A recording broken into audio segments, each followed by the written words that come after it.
Hey digital makers, Christina here from the Raspberry Pi Foundation team. Thank you for joining me this week for our theme of Let Me Entertain You. For this week's project, I'm going to be coding using Scratch in honor of Scratch Month, and we're going to be creating our own adventure game. So let's get started.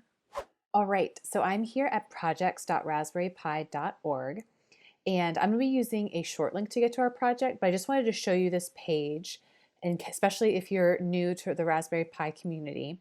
You can go here to browse all projects, and you can check out projects by topic, hardware, software, or level. Now, if you are celebrating Scratch Month like I am, definitely check out our software filter and go to Scratch and see all the projects that we have for you to explore Scratch. So let's head to our project today. We're going to be using the short link rpf.io/dm-world. So this is going to take us to the project, which is Create Your Own World, which I'm really excited about. We are going to be creating an adventure game. So just to give you an idea of what that looks like, here is a preview of it. So we have a player, so that blue square that you see moving, I'm controlling it with arrow keys. And so we're going to be making a game. They say we just collected a coin, we've got a sign, can you get to the treasure? And what's really neat about this game that I'm excited about is we're going to be able to create, we're not just in one space. So you see I'm going to head over here to this orange block here. That's actually a door, and I just went actually into a new room. So I'm going to be showing you how to code this adventure game and how to also personalize it to make it your own. So we're just going to need a computer, and we're going to be using Scratch 3. So let's jump in. So what you'll see here on the left side is our table of contents of what we'll be moving through. What I'm going to do today, so that we can keep this video short and so that you can do as much coding as possible, is I'm going to do some of mainly the basics, really creating your world so that you have all the basics to then go and do a lot of these challenges that are here. So I'll be doing the moving your player sprite, solid walls, move around the world, really like the sort of the first half. And then I'll encourage you to go through and try and continue and add in the treasure, people, enemies, but we'll definitely talk about the main coding that you need to do all of this stuff. So let's jump in. Here we have a starter project that we're going to use. And I encourage you to use this starter project because it already has multiple backdrops that have been uploaded and multiple sprites, which is great. We don't have to upload any backdrops or sprites to get started. So you'll see here, let me go ahead and move me so you can see. So yeah, so we've got all the sprites here. We've got the player sprite, the welcome sign, the chest, the treasure chest, person, enemy, coin, door, blue, and key. We also have the backdrops. So if I click here on stage and go to backdrops, you'll see that we have 3 backdrops, room 1, room 2, and room 3. So we're going to be using those to create our adventure game. So if you're new to Scratch, Scratch uses blocks. It's a block-based coding language. And so we're going to be dragging all these different color blocks over here into this space where we're going to be writing out our program to create our game. So to start, first thing I want to do, and I encourage you to do, is to, if you don't have an account, get permission from your adult or guardian to create an account, and then we're going to remix this. And you want to do this because then you can save your project. I was practicing earlier and I didn't remix and wasn't logged in, and I lost my project. So I don't want that to happen to you. So make sure that if you want to save this and then share it with us later, you want to create an account. So now I've saved this. So this is my copy. So I'm actually going to change the name to Christina's Adventure Game. Okay, let's get started. So the first thing we're going to do with our adventure game is we're going to figure out how to move our player sprite. So to do that, let's go ahead and we are going to make sure that we are coding with our player sprite. So I'm going to click on the player sprite. That's really important, especially when you have multiple sprites and backdrops, that you want to be coding for that certain sprite. So this player is highlighted, so I know I'm coding for this player.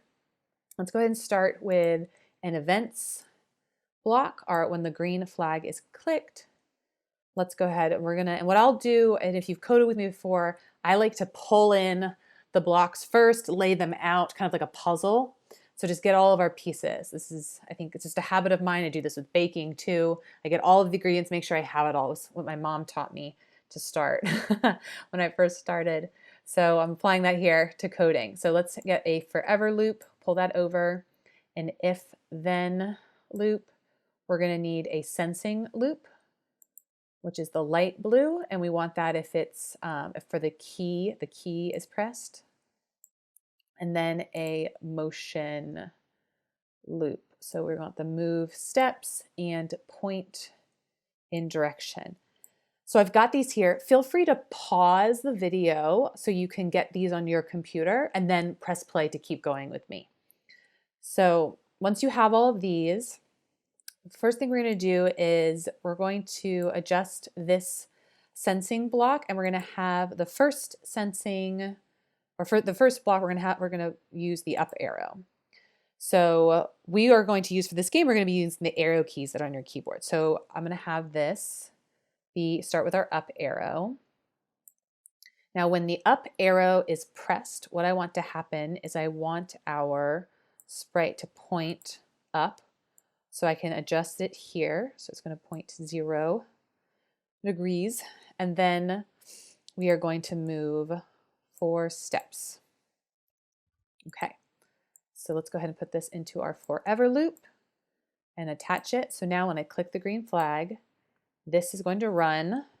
And so when I click up, okay, all right, my little player sprite is moving. Now when I press down, right, left, nothing happens. So to do that, we're just going to duplicate this code, but change it so that it adjusts, or so that it is reflected based on the key that's pressed. So I'm going to go ahead and duplicate this. I duplicated just by right-clicking. So I right-clicked and then pressed duplicate. So now I'm going to switch this to the down arrow. And for that, I want the direction to be down. So I'm going to move this to be 180, then move 4 steps. Okay. So I'm going to test this one. Right. Let's see. We have, okay, let's go ahead and run.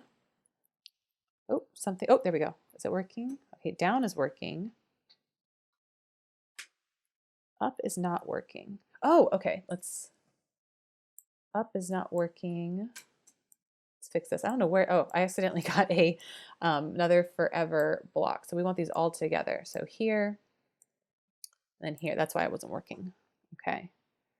Run. Okay, up is working and down is working. Great. So now I'm going to make left and right. So I'm going to duplicate this code one more time to make my left and right. And as you saw, I made that mistake earlier. There was an error because I accidentally duplicated the forever loop. So make sure when you're putting your code back in that you are conscious of where it goes, right? Because if I just move up here, it'll put we don't want that to be in the if block space. We want it right underneath. Okay. So this should be, we're going to do right arrow, and the direction we want it to go is right. So I'm going to change this to 90. I'm going to go ahead and put that in. And then I'm going to change this to left. And I'm going to change this over here to -90. Great. Okay. So now let's run it and check.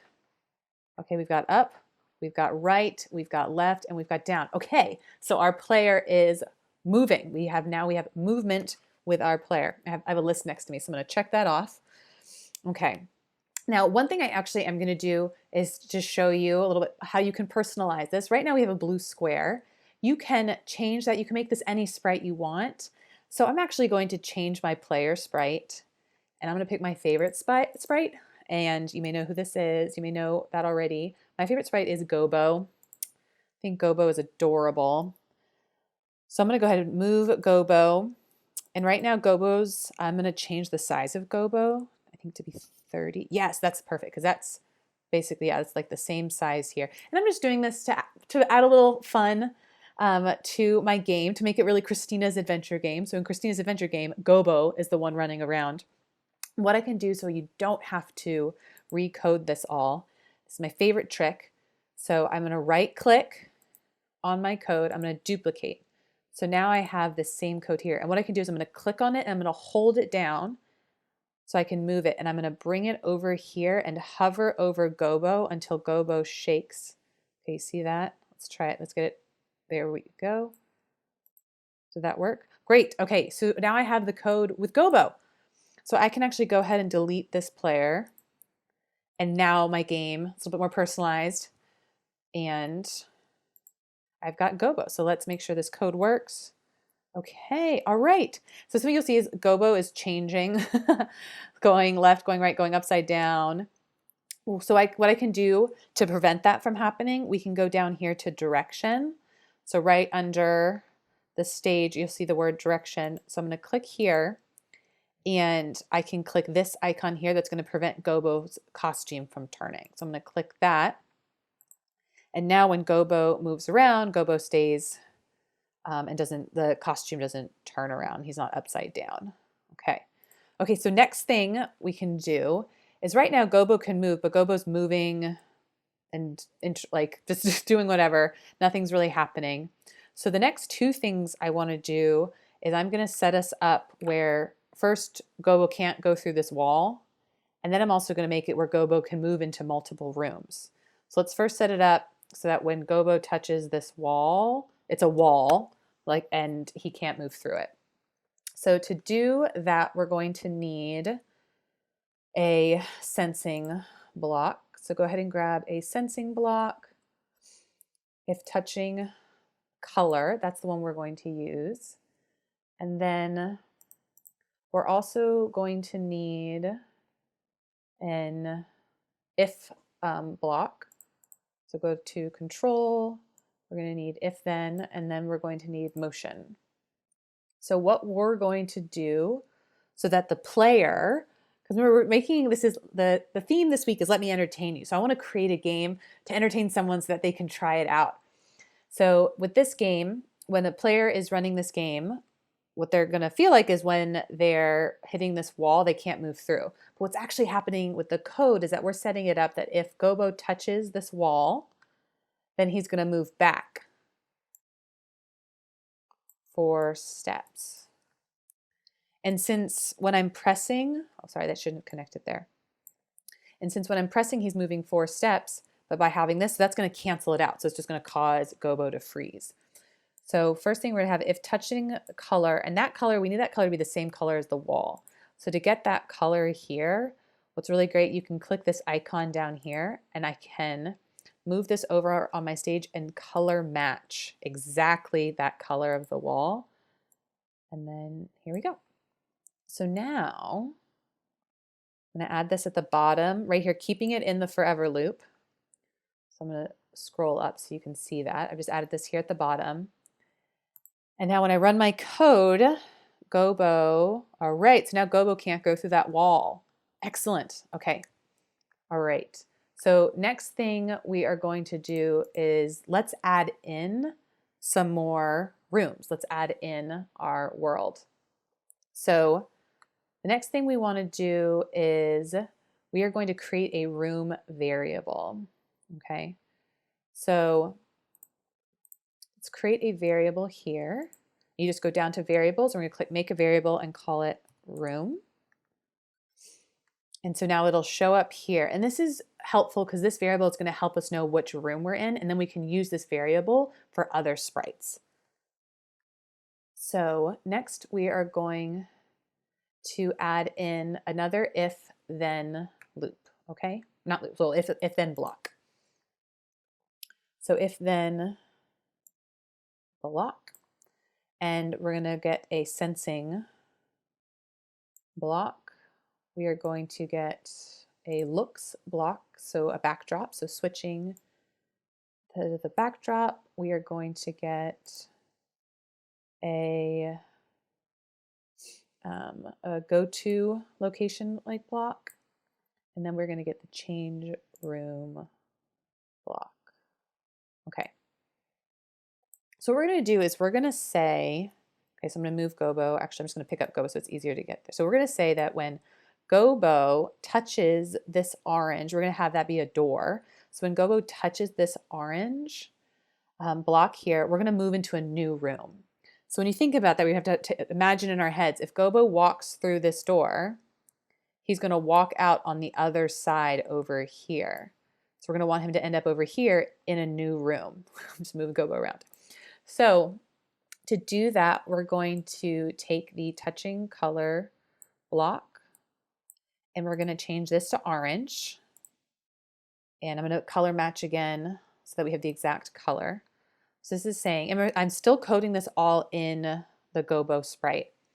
So if Gobo is touching the orange color, what we're going to do is we're going to switch our backdrop to room 2.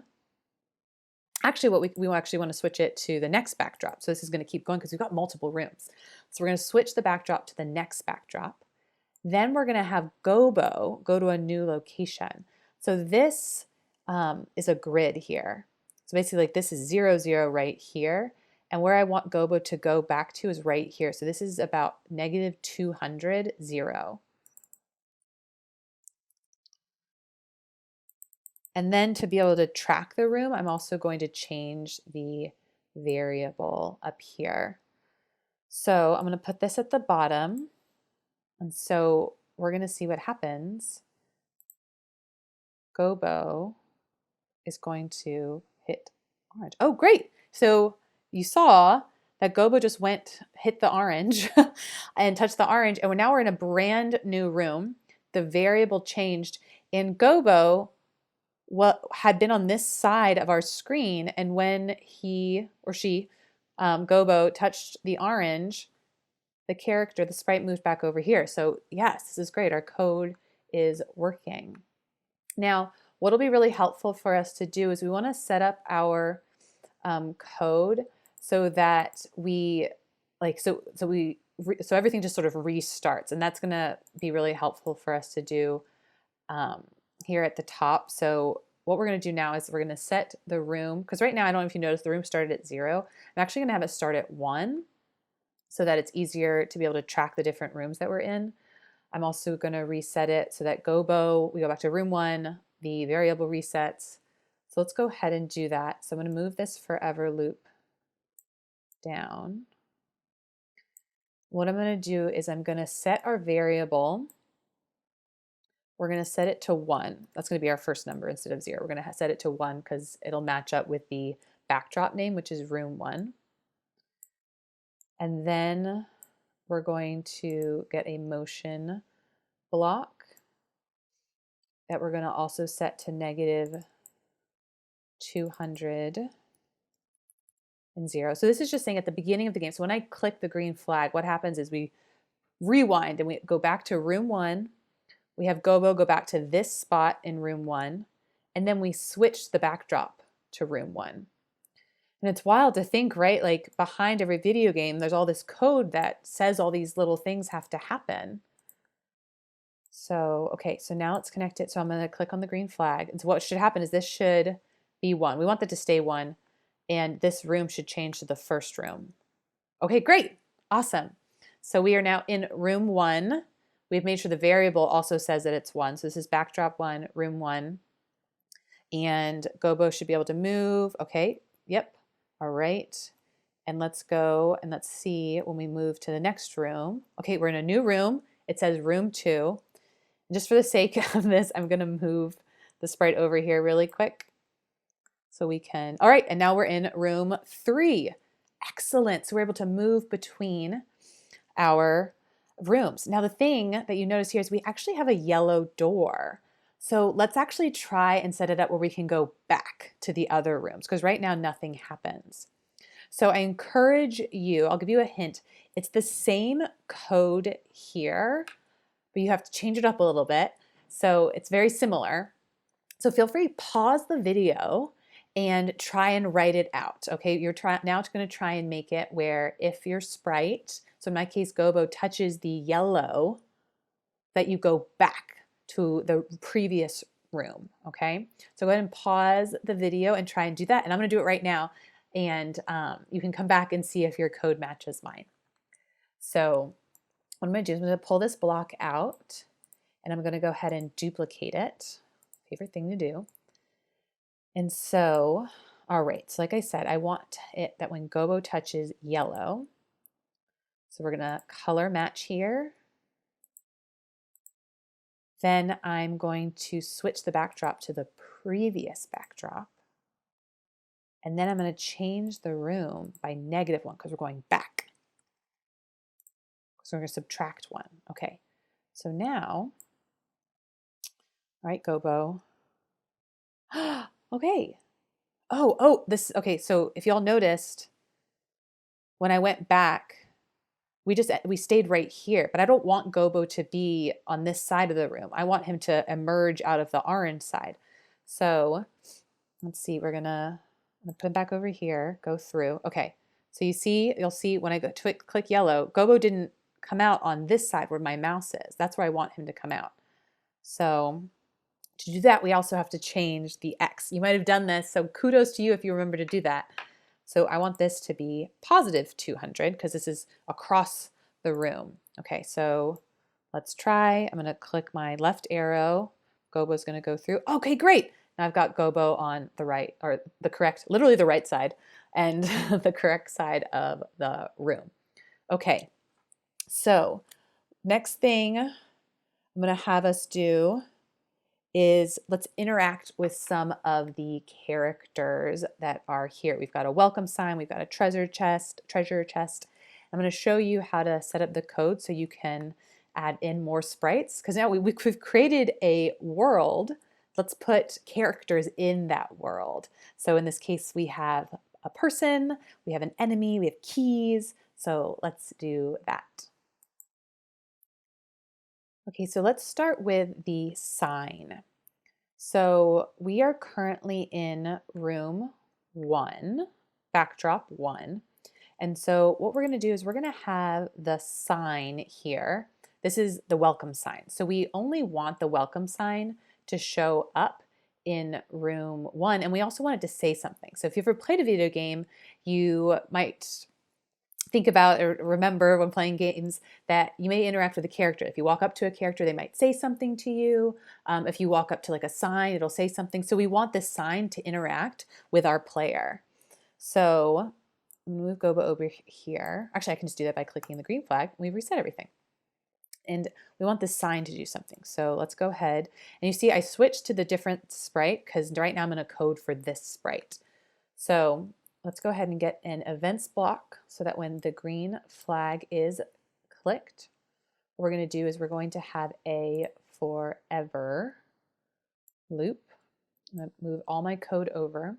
We're going to have an if then else block here. We're going to need a sensing block as well. And so what I'm going to start with is I'm just going to I only want this sign to be in room 1. So I'm going to go ahead and set that up. So I only want it to show up. So in room 1. So I'm going to set this up so that when the green flag is clicked, if the room that we are in is room 1, so I'm going to also need the variable room. So if the room equals 1, then I want this sprite to show up. And then else, so if we're in room 1, then show up, else don't show up, hide. And we're going to set this up for forever. Okay, so we're here, the sign is there. So let's see what happens when we go to a different room. The sign should disappear. Excellent. Okay, so now I want to set it up as well that I want this sign to have something. When Gobo touches it, gives him some guidance. So let's also, we're going to do another if then else block. And so if this sprite, I'm going to say if this sprite is touching, we're going to get a sense block. Then we're going to get a purple block. We're going to get a say block. We're going to get 2 of these actually. So if this sprite is touching Gobo. So I can change this to Gobo. Then I want this sprite to say something. So we're going to have the sign say, oh, I'm struggling here. Have the sign say, welcome to Christina's adventure game. Can you find the treasure? Okay. And then if Gobo is not touching that sign, we're going to have nothing be said. All right, let's add this in here. Okay, let's run it. Now let's see when we touch the sign. Oh, all right. So our sign says something, and then when Gobo moves away, the sign doesn't say anything. Yes, okay, this is awesome. All right. Okay, so we've set up our world. We've got our character. We have our different rooms to explore in. As you see, there's a couple of other sprites that you can play around with. So similarly to the welcome sign, you can set up the treasure chest to show up in a specific room. You can have a person in your game that you can interact with. You can have an enemy. There's also coins. There's also a challenge if you want to have a key that can open up a door. So what you can do for these, and a lot of this code, it's very similar to what we just did. You're just going to be applying it in different ways. And so what you can do is you want to add in these different elements for your game. You can go back over to the projects page and you'll see that we've got a challenge for the treasure to tell you how to add in the treasure chest, very similar to how you added in the sign. Then for people, we've got code there, the challenge for enemies, collecting coins. And then what I love here is like there's tons of ideas for how to extend your world. Maybe adding in more backdrops, adding music, adding more rooms to your world. So tons of really cool ideas. So I cannot wait to see what your adventure game looks like. As always, we'd love to see your projects. So head over to rpf.io/home and click share your project. We'd love to see your projects. I want to see your projects. I want to see what adventure games you create, what you do with the people in your games. If you have enemies, do you add coins? What's going to happen with the treasure? I would love to see what you make. So send it over to us. And as always, feel free to send us any questions you have. We love hearing from you all. So I can't wait to see what you create. I'll talk to you soon. Bye.